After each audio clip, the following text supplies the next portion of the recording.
మరి ఒక మహిళా యూనివర్సిటీకి 500 కోట్ల రూపాయలు ఇస్తే మా ప్రొఫెసర్ గారు మా వైస్ ఛాన్సలర్ గారు 5 కోట్లు 10 కోట్లు అడుగుతున్నారా?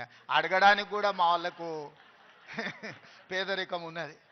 ఎంత పేదరికం అంటే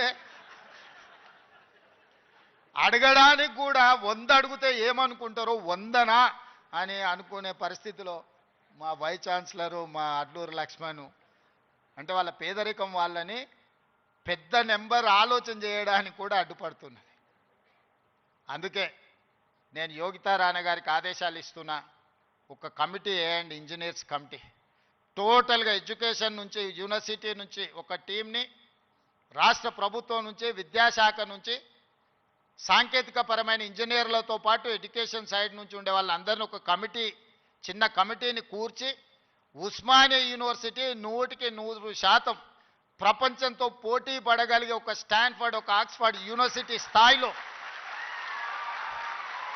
మనకేం తక్కువ 3 లక్షల కోట్ల రూపాయల బడ్జెట్ ఉంది. ఎవడో 1,00,000 కోట్లు కట్టింది, కూలింది, పోయింది. 1,00,000 కోట్లు గంగలో పోయింది, గోదావరిలో పోయింది.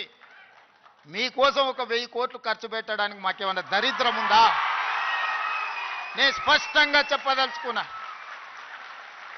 ఈ సంవత్సరం విద్యాశాఖ కోసము 40,000 కోట్లు ఖర్చు పెట్టిన 40,000 కోట్లు ఈ సంవత్సరం young India integrated residential schools 100 నియోజకవర్గాల 100 young India integrated residential schools, ఒక్కొక్క స్కూల్కి 25 ఎకరాల స్థలం, 200 కోట్లు, 20,000 కోట్ల రూపాయలు ఈరోజు యంగ్ ఇండియా ఇంటిగ్రేటెడ్ స్కూల్స్కి నేను సంతకం పెట్టి ఇచ్చిన. యంగ్ ఇండియా స్కిల్స్ యూనివర్సిటీకి 500 కోట్లు పెడుతున్నాం. యంగ్ ఇండియా స్పోర్ట్స్ యూనివర్సిటీకి ఈరోజు 100 కోట్లు పెడుతున్నాం. యంగ్ ఇండియా పులీస్ స్కూల్స్కి ఈరోజు మనం 100-200 కోట్లు ఖర్చు పెడుతున్నాం.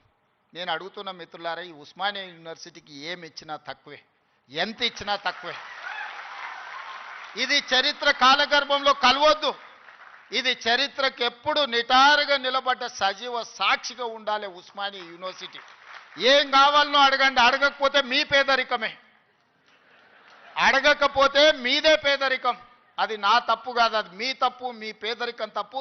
మీ ఆలోచనల్ని సవరించుకొని అంచనాలను వేసుకొని ఏమేం కావాలనో చెప్పండి, అన్నిటిని ఇచ్చే బాధ్యత నాది.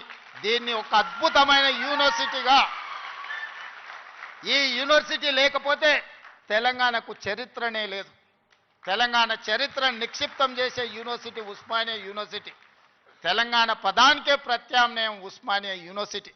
అలాంటి తెలంగాణకు ప్రత్యామ్నాయమైన ఉస్మానియా యూనివర్సిటీ, సిద్ధాంతాలకు వేదికైన ఉస్మానియా యూనివర్సిటీ, ఓ గద్దరన్నను, ఓ జార్జి రెడ్డిని ఇచ్చిన ఉస్మానియా యూనివర్సిటీ, ఓ జైపాల్ రెడ్డిని, ఓ పివి నరసింహారావుని ఇచ్చిన ఉస్మానియా యూనివర్సిటీని తెలంగాణ రాష్ట్ర సాధనలో ముందు భాగాన నిలబడి తెలంగాణ సాధించిన ఉస్మానియా యూనివర్సిటీని ఇలా గాలికి వదిలేయడం బాధ్యతను ఒకసారి ఆలోచన చేయండి. అందుకే మిత్రులారా, ఏమైనా అంచనా వేసుకోండి, ఏమేం కావాలనో నాకు చెప్పండి, మళ్ళీ నేను వస్తా. ఠాగూర్ ఆడిటోరియం కాదు, ఠాగూర్ ఆడిటోరియం కాదు. మా వీసీ గారికి, మా పోలీస్ సిబ్బందికి చెప్తున్నా, ఆ ఎల్ల నేను వచ్చిన రోజు క్యాంపస్ లోపల ఒక్క పోలీసు కూడా పెట్టకండి. ఏ విద్యార్థులు ఏ నిరసన అయినా తెలపనియండి, నిరసన తెలిపే స్వేచ్ఛ కూడా వాళ్ళకి ఇద్దాం. ఆర్ట్స్ కాలేజ్ ముందు మీటింగ్ పెడతా, మీకు కావలసిన 100 కోట్ల నిధులు ఇస్తా. మళ్ళీ మీటింగ్ ఆర్ట్స్ కాలేజ్ దగ్గరనే, అక్కడ ఇక్కడ కాదు.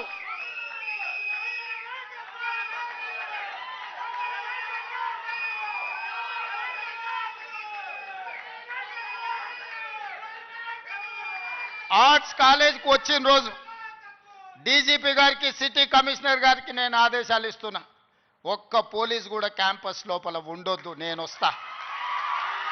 ఎవరు వీళ్ళు?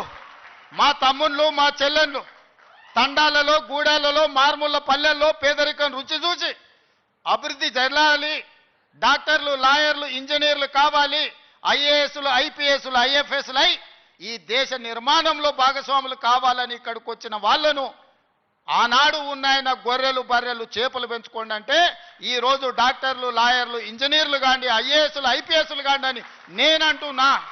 నేను రావద్దా?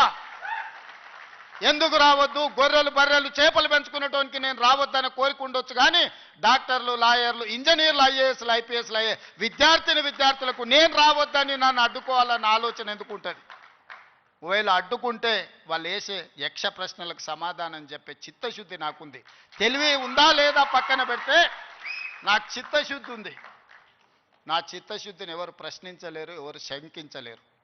అందుకే మీరు అంచనాలు పెంచండి, అంచనాలు వెయ్యండి, అన్ని వివరాలు సేకరించండి. డిసెంబర్ మాసం మనకు అత్యంత కీలకమైన మాసం.